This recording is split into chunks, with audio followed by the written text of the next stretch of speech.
Well, hello, everyone. Welcome back to your Velvet Ashes Legacy podcast. I'm Denise Beck here with Sarah Hilkeman. Hey, Sarah. Hey, Denise. So good to be here. Yes, here for the month of July. Can't believe it's July already. I know. This year is going so fast. It is crazy. It is so crazy. And the theme for this month for our community, at Velvet Ashes, we like to pick a monthly theme and lean into it. If you're a Velvet Ashes member, there's lots of content for you surrounding this theme. But we do like to, when we can, lean into it here on the podcast. So Sarah, why don't you share a little bit about what the monthly theme for Velvet Ashes is? Absolutely. Our theme for this month is the return. And there are so many different ways. We were even laughing before we got on this. So many different aspects of this little, 2-word theme. But there are so many ways that we can dig into this. We just got done in the month of June talking about the cost and, just the real costs of this cross-cultural life. And, whether those are the costs that we know going in, okay, this is something that I know that I'm sacrificing or that I am something that I am surrendering, putting on the altar before the Lord, the costs that come that we were not expecting, whether that's for us or people we love, our families back home that send us, there are all of these different costs. And when we think about the return in terms of what's the return on my investment in all of this, and I was just thinking, Denise, all of these legacy stories that we've shared over the years of the podcast and how many of those women and men too actually saw a return on all that they invested in God's kingdom. And so often, we don't necessarily get to see that, or feel like, oh, right, this makes it all worth it. Sometimes we do, but sometimes we honestly don't.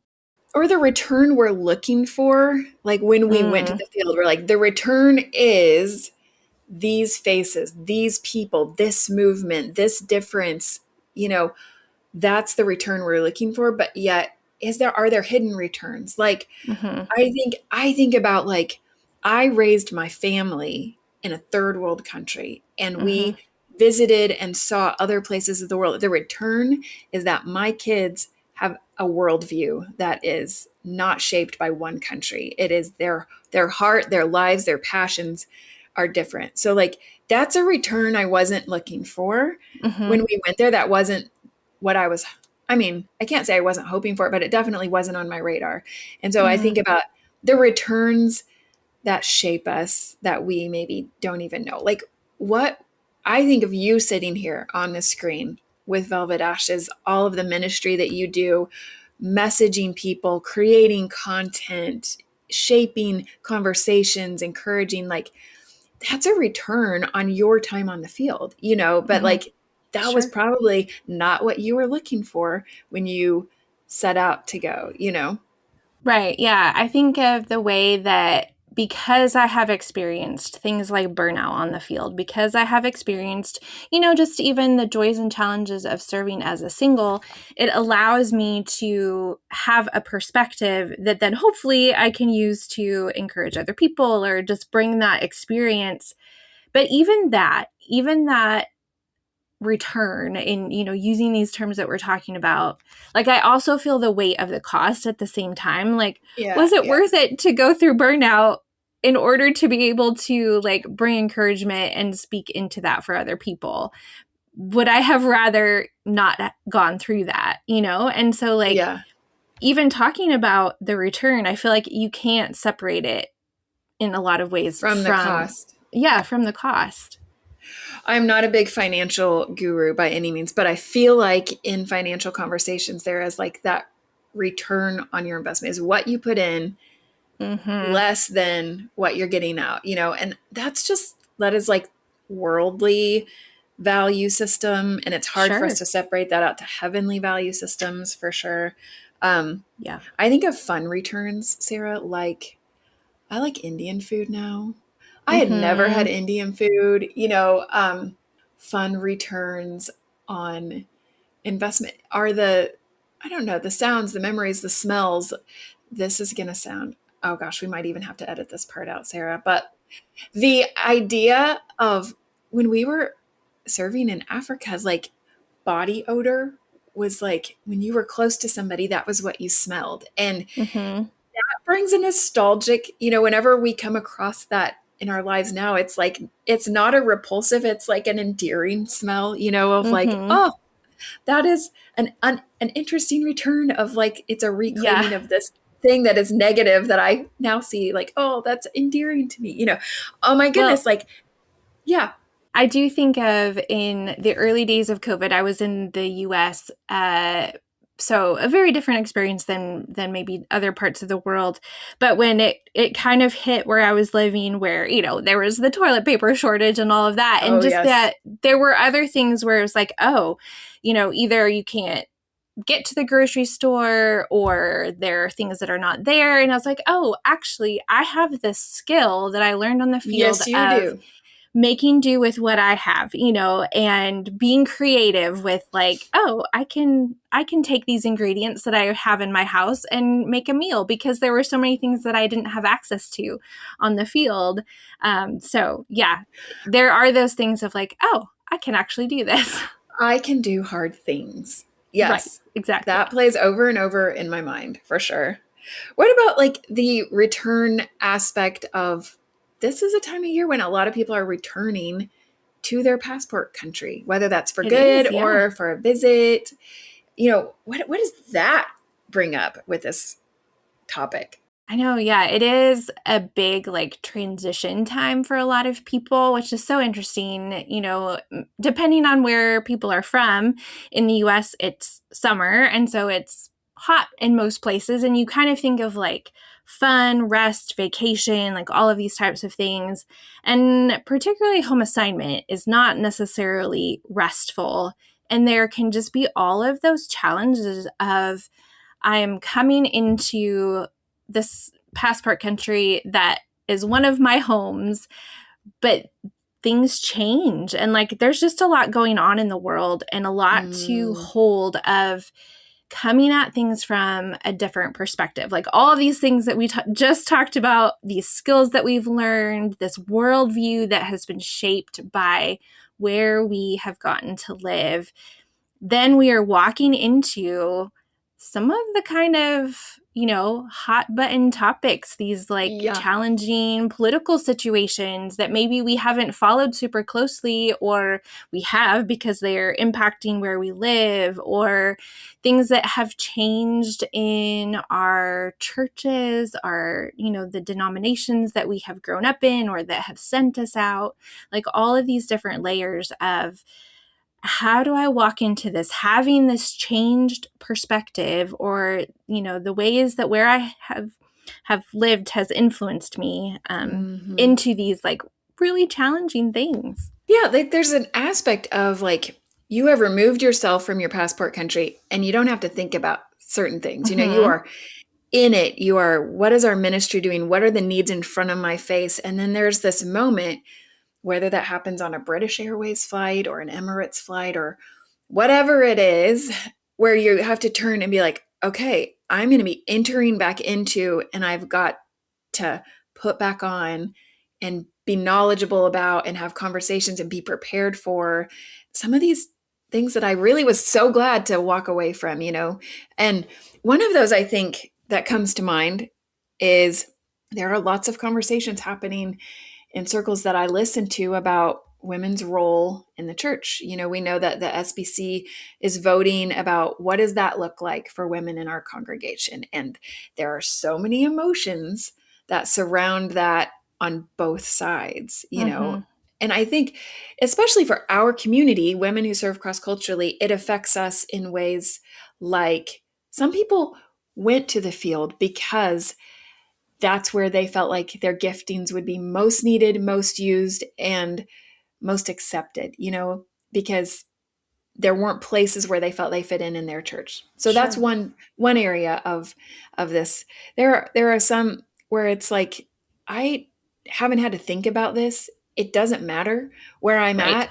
And so I haven't even had to wrestle with what do I think? What do I believe? I just do the work that's before me, or it's really clear where I'm at what my role is. And so there's the whole gamut to I totally support that. And I actually am angry about people who are trying to interpret it differently. And there's so many feelings associated with that. The truth is these may not be part of your conversations on the field, and you're entering back into rooms where people are having these conversations. The other truth of it is it might slap you in the face where this hasn't been a reality for me that I had to think about. I didn't have to think about, is it okay that I get up on stage and talk because I'm the only one who can do it? And then I go back to my passport country and I'm not invited to give an update because I'm a woman. And we have heard from people in our community that there was married couples who were invited to give updates about their work, and they chose to then share their time with a single woman because she was not invited to give an update because there wasn't a man to stand on the stage with her, you know. And so there are these real things that we wrestle with on this one topic in particular about women and leadership and what giftings they are invited to share and not share. So that's just one topic, you know. Throw in wherever you're from, you know, elections and political things are always a topic that you kind of get to check out from for a little bit, and then stepping back into, does this matter to me? Do I care enough to get brushed up on it so I can have meaningful conversations? And what can I bring to this conversation that is of the Lord? What can I bring that's calming? What can I bring that is soothing from the Lord? Because scripture is going to matter to all of it, you know. And so all of these, you know, somewhat complicated things with this return to your passport country. And it can be hard when, you know, you're wanting to find ways to rest and be refreshed. And, you know, a lot of times in Velvet Ashes, we lean into this idea of Sabbath in July.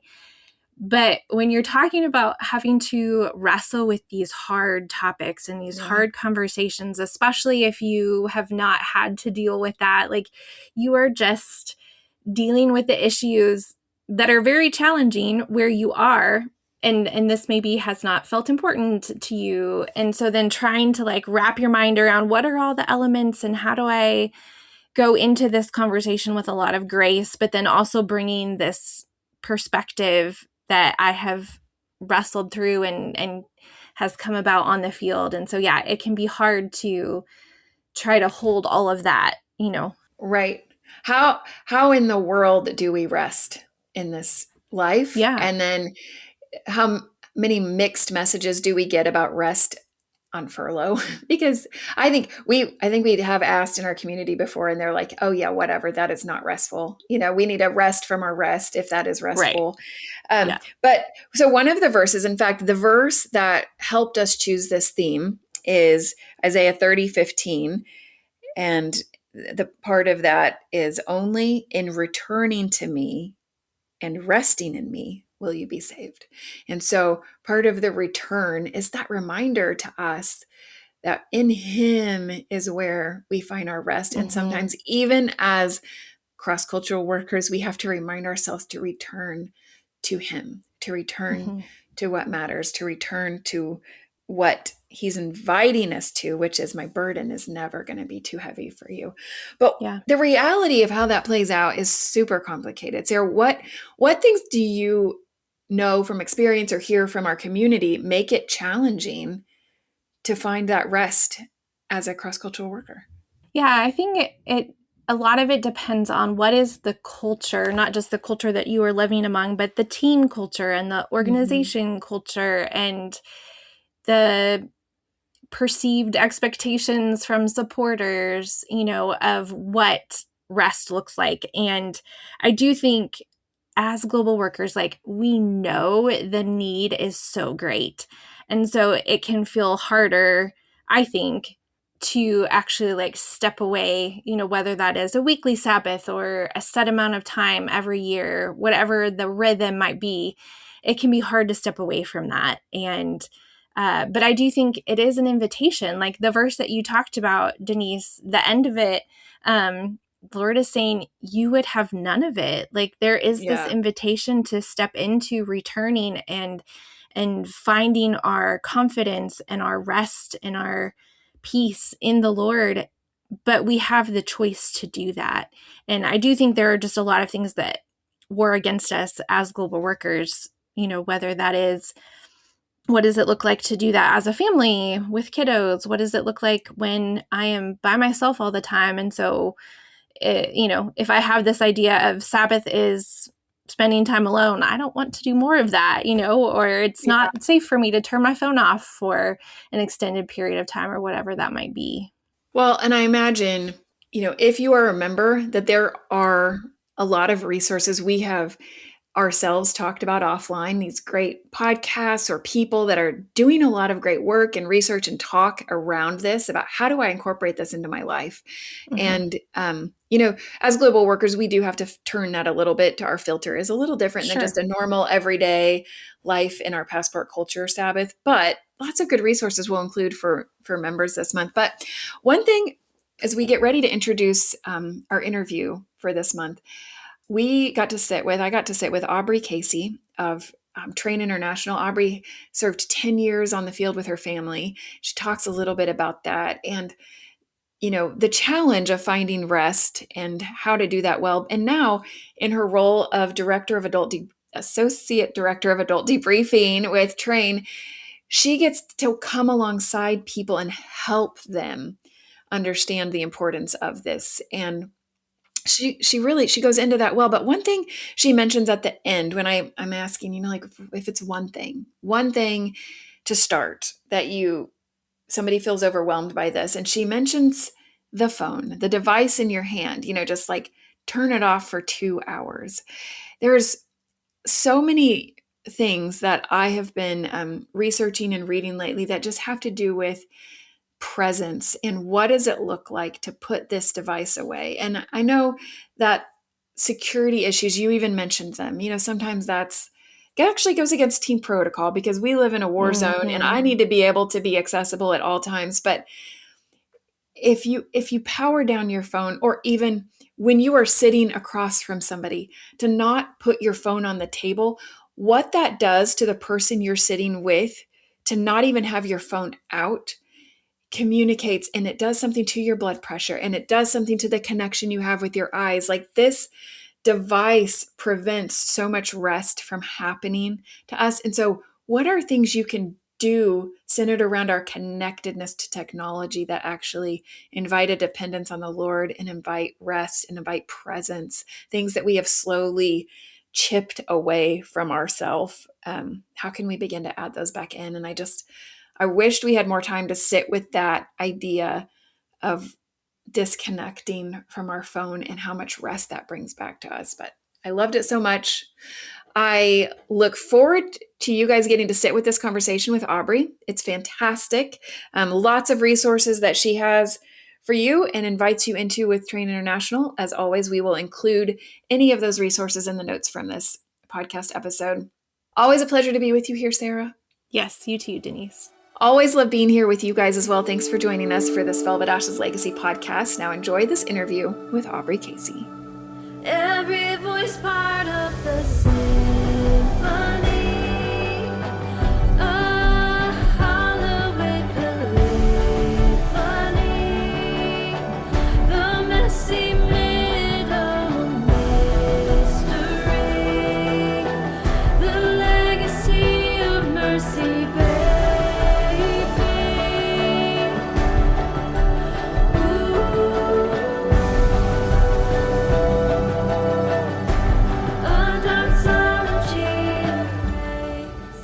Hey, Aubri, we're so glad that you joined us today. Welcome to the Velvet Ashes Legacy podcast.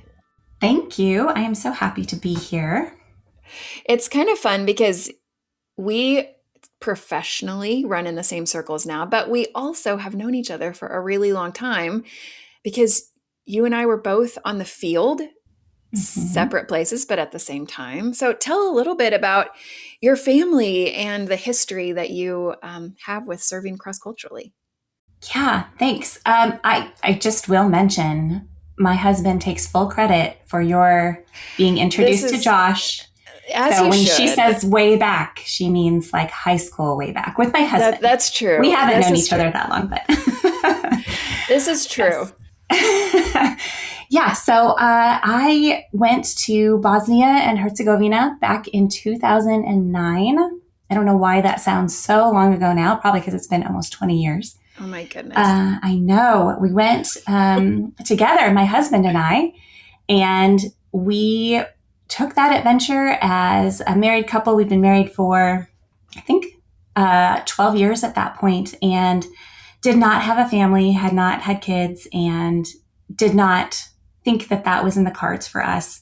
And lo and behold, we moved to Bosnia, and a year and a half later came the babies. So oh my goodness. I got pregnant the first term I was there. And so we restarted and reimagined the adventure together as a family. I have 2 kiddos, Layla and Rudy, who are now 15 and 13 years old. But we were in Bosnia. We called that home until 2019. And then we transferred to Hungary, Budapest, as those who live in Hungary will call it.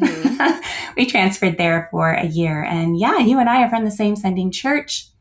The last couple of years that we were on the field, you and Josh, your husband Josh, walked us through the process of being our missions pastors. So yeah, we have a lot of connection, deep connection. Well, and your time on the field, 10 years is a long time. And you, in that 10 years, you actually bought property and, went through an international move. There's a lot of experiences that you had. And as women who are listening to this, I'm sure that resonates. That means something to recognize this. You're not just touching base with us here as someone who understands. You lived some really challenging and hard things. Yeah, that was definitely part of our story. I know when we came back for debriefing and we made our timeline of our time overseas, we had to create chapters for the different seasons. And it was kind of all like, best of intentions, best laid plans. Nothing turned out the way we thought it was going to be, starting with having a family. But, we lost teammates. We had to leave certain places for visa issues. We had to come up with new platforms in order to stay in country. We experienced a lot of health issues while we were there, that ultimately we took a year medical furlough to really hone in on our kids' medical issues specifically. And that caused our transfer to Budapest to get them what they needed in school and in therapies for their eyes and the different things that they had going on. And then 2020. And then here 2020. Yes, then 2020. And we came back to the States thinking we might return someday. And here I am, 6 years later, still a Joplinite in Joplin, Missouri. Joplin, Missouri, the black hole that sucks you in. Yeah, so many trials, so many things. Yeah. Well, this month in Velvet Ashes, last month our theme was cost, and we talked a lot about the cost of serving, some of those hidden costs. And this month our theme is return. And, we lean into that in a couple of different ways, like the return on your investment. What are those things that you are thinking, maybe even subconsciously, like if I do this, I get this type of thing. But also leaning into, in this month, we lean into the idea of resting, and we try every year in Velvet Ashes to intentionally circle back around to this idea of Sabbath rest, and that verse in Isaiah that talks about only in returning to me will you find the rest that you're looking for. And so that idea of return. So, there's like a broad way that we can go through this idea of return, but what specifically you've laid out and mapped out some of those things that you experienced on the field. What did the idea of Sabbath and rest mean to you? Was it something you intentionally focused on? Was it this elusive idea that, that would be nice? Did it play a role in any of your 10 years on the field? Yeah, that's a great question. I think my knowledge of Sabbath came largely in returning to the States. And largely after seasons of not doing it well. Most of the time on the field, the things that I would call Sabbath really centered around what you all do at Velvet Ashes, like being able to enter into yearly retreat was for me a first time to really, not that I've never been to a women's retreat before, but the first time I really began to think about the return to rest as a rhythm, a yearly rhythm, a twice yearly rhythm. Mm-hmm. And I started to make that true. And those retreats were always lifelines for me. I feel like I learned so much that didn't just happen at retreat time, but then I would take a practice or the scripture that we centered on and just, it would carry over into so many other places throughout the year. And it became a staple that I was like, I can't survive without this. I have to return to retreat. And so that's one, I would say, definitely Velvet Ashes as a resource and retreat. But yeah, so much of my learning about Sabbath, it was not something I grew up with. Just, Sabbath is Sunday, right? Yeah, Sunday, let's say, how would you define it? I think that's, some people like listen to that and have a totally different definition. What does it come to mean to you? Yes. Yeah. So growing up, Sabbath was just associated with church. You get up in the morning and you go to church and you fellowship and you worship. And that was it. It was a once a week thing. And, growing up, I certainly never felt like it was restful. It was always the day you gotta, get zhuzhed up and everybody's late and everybody's impatient. And so it didn't really have a sweet meaning to me until coming back to the States. And again, Velvet Ashes being such a good resource to delve into some of the deeper formational things, the rhythms that are going to continue to give us life. What are those things? And one of the other teachers I had about Sabbath is John Mark Comer. Mm-hmm. And I love that he really laid it out in 4 simple things it has made Sabbath for me so sweet and so easy to say, there's something that I'm going to stop doing today. There's some way that I'm going to choose to rest. I'm going to find something to delight in, a walk outside or something that I love to do, time with my family. And then inevitably, it just leads to a sense of worship, but to be intentional about finding a way to listen to music or, have some kind of scripture to partake of or good devotional, things like that, where it's like, oh, I can do that. I start building on that. And then it has become for me a weekly rhythm that again, I'm like, I can't live without this. I have to have this, but it built very slowly on the idea that John Mark Comer talks about, looking at Exodus 20 and Deuteronomy 5, and just the fact that God is saying, don't be slaves. I brought you out of Egypt. Don't return to slavery by throwing off my good commands for you. Sabbath is my gift to you. Mm. And one of the things that we are really focused this year, we do an international retreat. Train International goes and takes retreat overseas. Yeah, well, tell people about your role, because I don't think we've introduced that yet. Yeah, you're right. Yes, my role at Train International is Associate Director of Adult Debriefing, which just means I'm in charge of debriefing the adults. We have a children's debriefer who's also in charge of an amazing kids program. I'm in charge of the adult program. And one of the things that we do every year is we curate and create a retreat, just like y'all do. And it is for full families. They come and we unpack a theme. And this year's theme is called Attend. And it's exactly what you're talking about. It's about paying attention, slowing down enough to pay attention. And Sabbath really plays into the idea of Eden and how God created us from the beginning. He created us for rest and delight and worship. And that's what he spent his first day of rest with us, doing just that. And the idea that he created the tree of life and Sabbath to be a means of returning to that tree. Come, take from the tree of life and be with me. And his intention for us to be with him in Sabbath. So it has come to be very dear to me. Yeah. But it took time. It took time. You know, I love that you're even referencing the creation and the, God's plan for Sabbath. One of the things that I've really looked at that differently this year is like God worked, and there were 6 days of work. And so then when he stopped, he looked back at his work and he was proud of it, and he said, this is good. But there is work associated with it. And I think that's the hard thing sometimes, to stop and to look back at what we've done and to say it's good. Because sometimes we're on the field and the work that we're doing, it's so hard.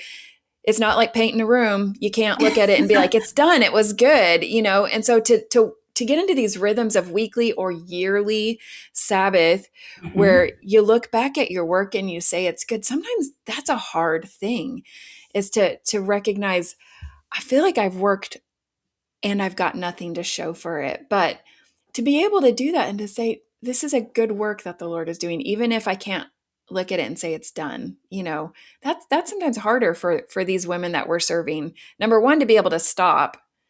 And number two, to be able to say, this was good.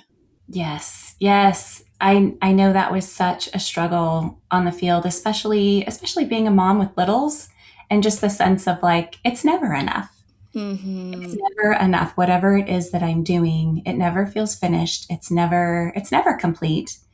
And the sense of, I went overseas to serve the lost and to be with people. And instead I felt like Rapunzel in my tower. Like, I'm here all alone, but I have these 2 children. And when is my life going to begin? Yeah. And we were so isolated, and it's winter 6 months out of the year. We lived up on a mountain. And I just remember thinking, like, yeah, it's never enough. And how do you take rest when you live from a sense of never enough? And I'm so thankful. I'm so thankful for the ways that the Lord has reformed my way of thinking about my time overseas, and the ways that I was able to pour into my family. And yeah, it was enough. And he has really had to reshape the way that I think about myself in that time, to say, he is so pleased. Yes. And all of that idea being that, he says, this is my beloved son with whom I'm well pleased, before Jesus ever did anything, right? Like, he took delight in us in the garden before we did anything. And it's not that brings him delight. So good question. And I think even just like as we look at the idea that we sometimes think of work as the curse, right? Because it was, definitely additional work was added after the fall. But when you look back, before that even happened, God commissioned Adam and Eve to like work in the garden, take care of the earth, do these things. And that was not a part of the curse. Work in itself was something that God's like, I do this, do it like me, And so like being able to find joy in work and not looking at it as, someday we'll get relieved from all of this once, we're in heaven, but because this is a curse. But it's like, no, this was like actually a joy as well. And so like, how do we reclaim in Sabbath, taking breaks to find joy in work again, and looking at it? Sometimes I think if we don't ever remove ourselves out of it, we can't look at it for those joy moments, for the things that we can delight in. We have to stop to get a different perspective. And Sabbath does that for us, And so these weekly rhythms of that. In your role, Robbie, I don't know why I just called you Robbie. It's Aubri when I am dyslexic with your name. Aubri, in your role as the Associate Director of Adult Debriefing, you welcome to Train's headquarters in Joplin. You also welcome to other places around America. You also welcome internationally. So you're seeing women in a lot of different contexts, some of them, on the field, some of them maybe when they're on a home assignment. What are you finding is maybe reoccurring things that women are struggling with, women are dealing with, maybe with this topic of rest and returning to the Lord and finding things like, you do matter to me? What are some recurring themes as you sit with women in lots of seasons of ministry? Yeah, I think a lot is tied up in identity. I feel like that comes up a lot, just the idea that we go overseas to serve as missionaries, and that is a role. And how do we detach that from our identity? Especially me in my role of debriefing, when we receive people back to the United States and making that transition, they're re-entering and they're stepping out of the role of missionary. It's so difficult to let go of that label missionary. And there is a truth that there's no question we carry that badge. We have a heart for the nations. It will always be there. That will always be a part of what we got to do and who we are. And it is not our identity. We are a child of God, and that changes in every season of life. And our identity we really want to help people center in the idea that identity comes from a place where you can be the image of Christ that you bear in any season of life. Whether you are single, whether you are married, whether you have children, whether you are older and your children are gone, your identity should always be something that you can carry and be in the world without that changing. And so, yeah, I think that is a big one. And then just some of the things that I talked about were my experience, a lot of loneliness and isolation, a lot of women who are coming back with struggling because their families are struggling and not doing well. The kids are having a hard time in school, or they're not thriving physically. They're just a lot of the women I see are either isolated and lonely, or dealing with the heaviness of not just what's going on with their family, but their spouse and their team and the field where they live. And yeah, they just carry so much. There is a heavy burden there that they are always bringing back with them, for sure. Well, and I can imagine that they feel like the place where they can carry that to another human is those places are small. People, number one, that would understand the context of what they're doing, and people that would hold it well, and not be like, oh, I'm not sure if I want to A, support you anymore, B, pull you off the field, like all of these tensions of being able to, who do I share this stuff with? You mention people transitioning off of the field, but are debriefs appropriate for you while you're still on the field? Yes. I think just what you said there, being able to bring your story to somebody who can really hold it well, but also help you unpack it. How do we use the illustration a lot of a backpack. And when you start off on a journey, how, everything is in its place. You got your gum and your chapstick and everything is where it should be. And only things accounted for, especially if you're living in a place where you get on a plane and you can't have an extra stick of gum in your pocket or they'll charge you for it. And we start that way on a journey. And then by the time the journey's over, there's the crushed up cookie in the bottom and the gum is now stuck to the side of your bag and you've got a bunch of trash and other stuff in there. And how do I even sort through what has been put in my backpack? Some of it's mine, some of it's from others. And being able at any season, not just in reentry, I wish so many people would come midterm or after, a term or two to stop and process what happened in this last term that I want to unpack and sort through, start naming some things that happened, and then start identifying what I want to do with it.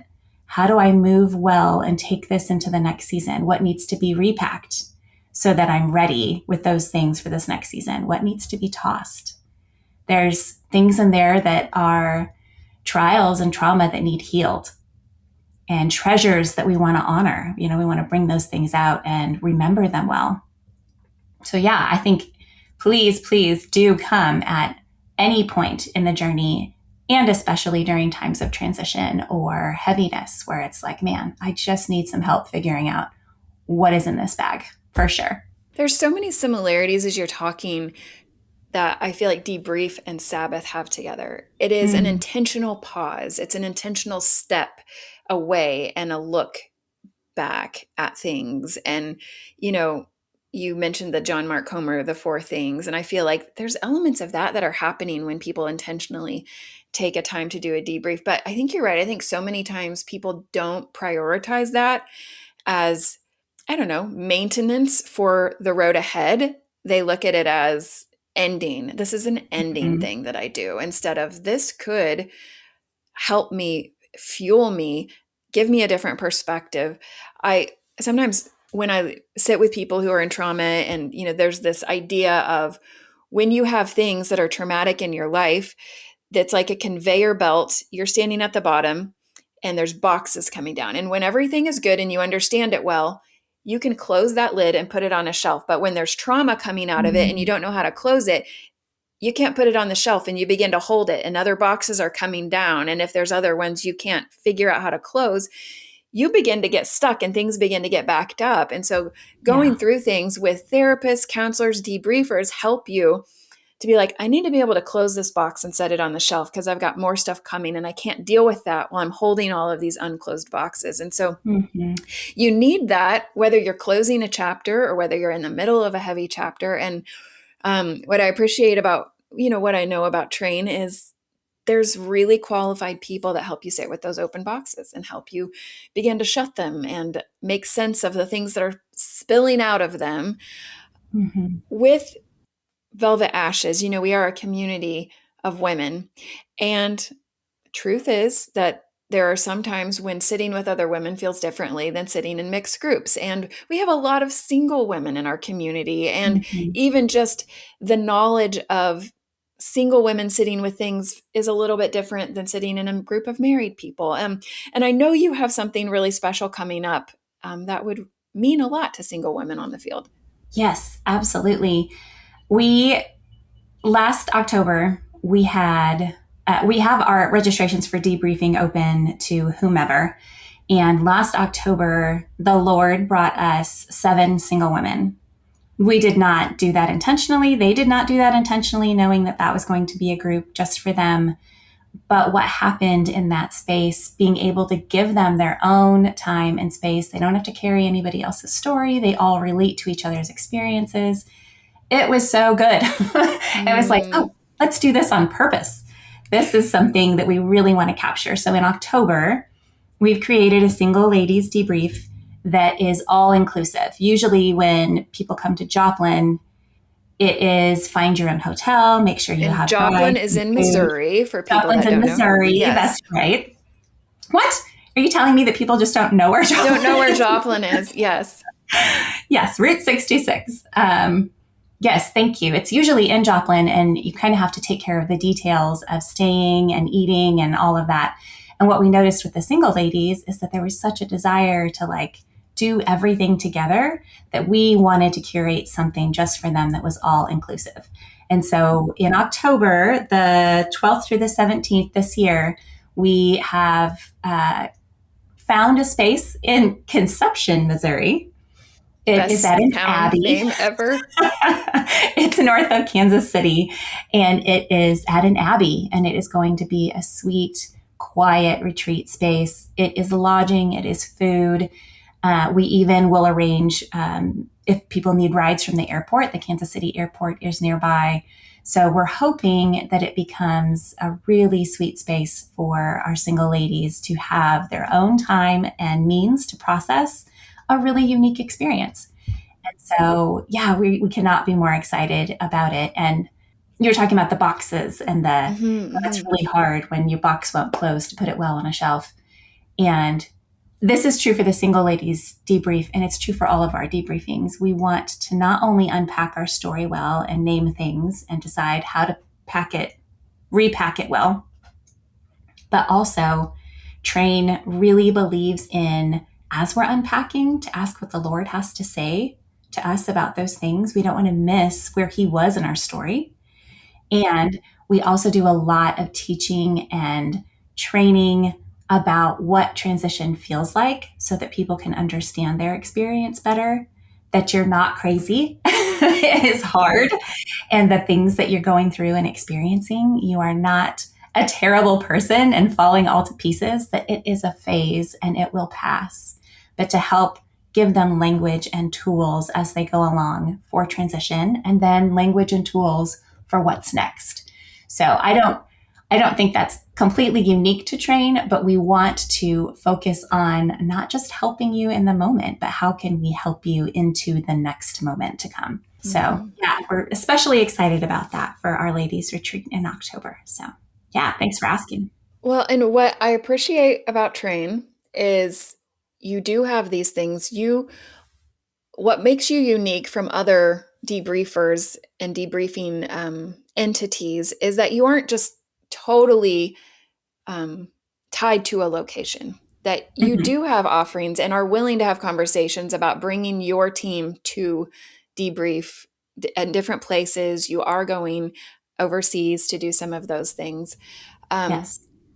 What would you say you've noticed that if people are listening to this and they're trying to determine, is this right for me? Maybe, I had put debriefing on the calendar for when I return, but what are some warning signs that might indicate if you're listening to this today and you're feeling these things, you're living in these things, maybe you would benefit from someone helping you unpack your backpack a little? Great question. Yeah, I think being able to identify if you're in seasons of major transition. Sometimes that looks like reentry. Sometimes that looks like you are changing roles on a field or agencies. Your team has completely changed and you're now having to figure out new team dynamics or maybe a new platform that you all are coming around and you need some help figuring out, how do I do this well? How do I make the change from what I was doing into this new thing? A lot of times it's after seasons. I would recommend it after seasons that have been really heavy and difficult. We had an onslaught of people come during COVID who were not returning, but just needed to process what was that?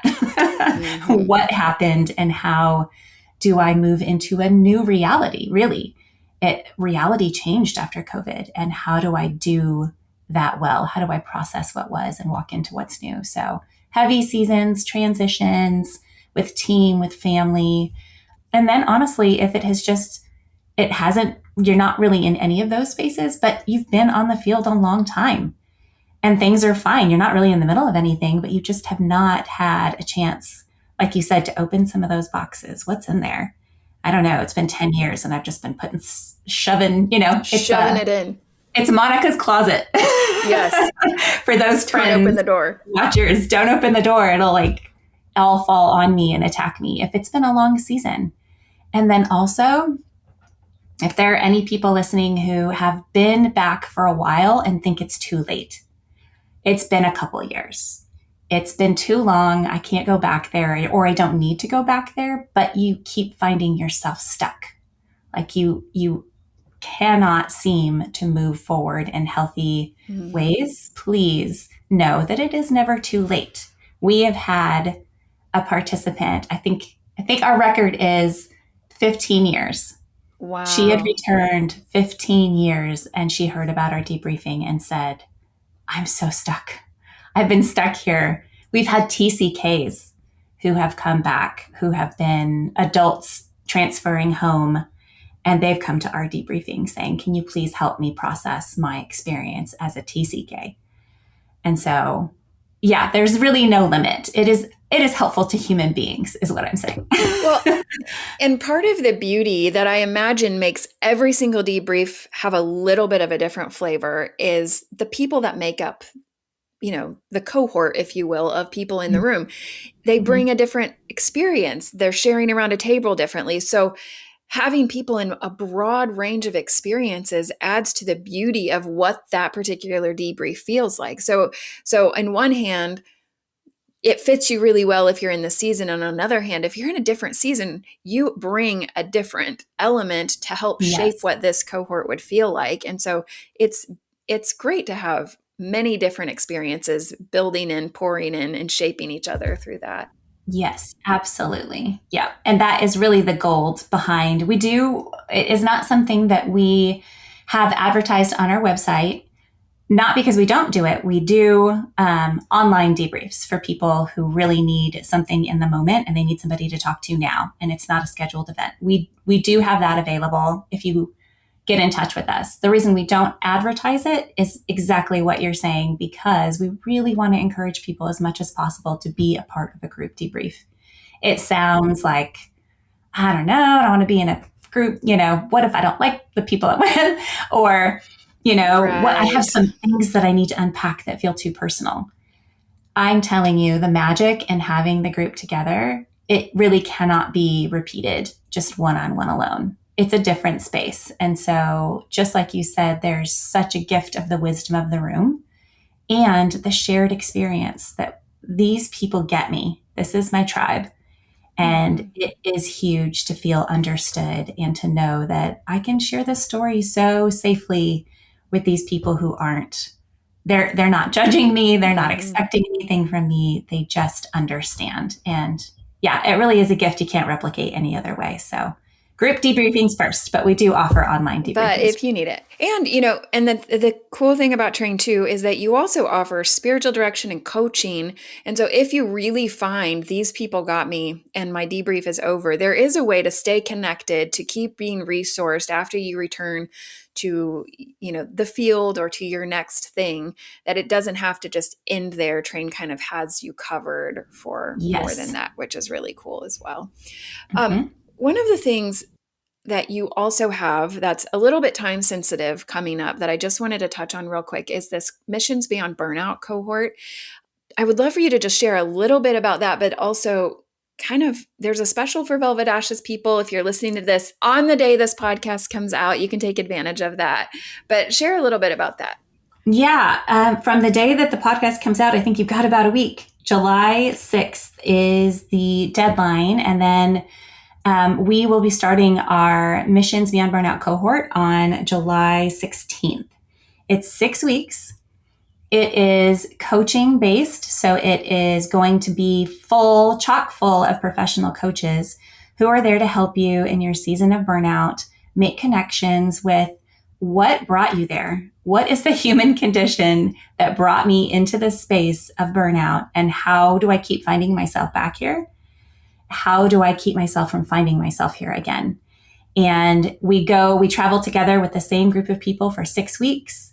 There's a large group that we will process and do some learning together, and then we'll break into small groups. You will have the same coach that you will work with through those 6 weeks. And we have women, we have men. It's a mixed group, but the women will have a woman coach and the men will have a man. So yeah, they will have their own special space. And for the Velvet Ashes audience, we want to offer a $300 price tag instead of $375. And so please take us up on that. We would love to have you in this coming cohort, but know that if it doesn't work this time, there is going to be another cohort later this year. We're still working on scheduling for that, but this is going to be several times a year that we are going to offer this opportunity. So if you miss out this time, catch us on the next one. I love it. There's so many tools that, as women are hearing this in different seasons, from big things like making plans to attend a debrief to little things like returning to a rhythm of Sabbath and rest, all to kind of help, help you where you are, help you in whatever season you're in. And I would just ask maybe even Aubri, as we look at closing out this time, if someone's listening to this and they realize, I really have not prioritized rest and Sabbath, and I don't even know where to start. What would you offer them as, this is a small thing. This is a baby step. This is a return to this in a gentle way. Could I just offer this practice to you? What would you say to them? Yeah, I think I started my small practice of Sabbath with the idea of those 4 things. But if I could center on one of those things, I feel like so often there is something in our life that we know is robbing us of rest and joy. And if only just that, to choose for a couple of hours in the afternoon to turn off your phone. And I know that there are probably, people's blood pressure that just went up when I said that. Turn off your phone for just a couple of hours on an afternoon and see what just making that mental and physical space does for you. I think that is such it's our connection to people. It's our connection to the internet. It's our calendar. It's our text messages. It's so many things that we put on this little device that kind of owns us. So if I could say, don't return to slavery, turn off your phone for a couple of hours. Yeah, I would say that's a great practice to start. And to remember what you said. I love what you said about work and how in the garden, it was not meant to be. It was before he assigned us work before. And what I love is that word, the work and tend the garden, that assignment that he gave us is the same assignment that he gives. It's the only other place that has that job description. And it's the priests who have that job description. And I just, would remind everybody that the work that the Lord has for us is not meant to be a heavy burden. Yeah. He's meant to carry it with us and to do it together with us. So those would be my last reminders. I love that. Aubri, thank you so much for sharing your heart, for sharing your wisdom, for introducing us to a little bit more about Train International and what invitations might be there for women who are listening to this today. Yeah, absolutely. Yes, it's been a joy to have you today. Thank you. Likewise. Thanks so much for your time, for tuning in. And, we're praying for you. What is the Lord saying to you? What is his invitation to you this month as you seek to return to him in rest and see what he has for you there? As always, we want to thank Barnabas International for helping us make this possible. And we look forward to seeing you next month on the Velvet Ashes Legacy podcast. Every voice part of the